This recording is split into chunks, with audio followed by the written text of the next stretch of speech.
अहम खबर आहे रोहिणी खां वॾे वज़ीर सैयद मुराद अली शाह करबला मौला जी तारीख़ी मातम में पहुची वियो। वॾे वज़ीर मातमी जुलूसनि जे मुंतज़मीन सां मुलाक़ातूं करे तफ़सील मालूम कया। सैयद मुराद अली शाह खे मुहर्रमुल हराम जे इंतज़ामनि बाबति डीसी ब्रीफिंग भी ॾिनी आहे। जुलूसनि जी सिक्योरिटी जे लाइ 1275 पुलिस एहलकार ऐं 121 रेंजर जा जवान मुक़रर कया विया आहिनि। सिहत खाते पारां 7, PPHI पारां 3 ऐं रेस्क्यू 1122 तरफ़ां हिकु तिबी कैंप पिणु कायम कई वही है। अवां के आगाह कंदासीं। सिंध जो वॾो वज़ीर रोहिणी पहुतो आहे। खबर अवां सां शेयर कंदासीं। ब्रेकिंग न्यूज़ आहे। वॾे वज़ीर सैयद मुराद अली शाह करबला मौला जी तारीख़ी मातम में पहुची वियो। वॾे वज़ीर मातमी जुलूसनि जे मुंतज़मीन सां मुलाक़ातूं करे तफ़सील मालूम कया। सैयद मुराद अली शाह खे मुहर्रमुल हराम जे इंतज़ामनि बाबति डीसी ब्रीफिंग ॾिनी। जुलूसनि जी सिक्योरिटी लाइ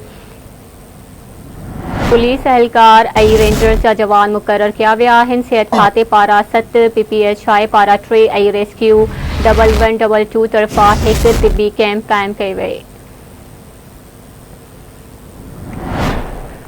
सिंध जो वॾो वज़ीर रोहिणी पहुतो आहे। अवां खे ब्रेकिंग न्यूज़ ॾेई रहिया आहियूं। नाज़रीन, अवां सां आगाह कयूं पिया। रोहिणी मां सिंध जो वॾो वज़ीर सैयद मुराद अली शाह करबला मौला जे तारीख़ी मातम में पहुतो। वॾे वज़ीर मातमी जुलूसनि जे मुंतज़मीन सां मुलाक़ात करे तफ़सील मालूम कया। जॾहिं त डीसी सिंध जे वॾे वज़ीर खे सिक्योरिटी इंतज़ामनि जे हवाले सां ऐं तिबी कैंपनि जे हवाले सां तफ़सील पिणु ॾिना आहिनि। उन मौक़े ते सूबाई वज़ीर नासिर हुसैन शाह ऐं ॿिया पिणु वॾे वज़ीर सां गॾु हुआ।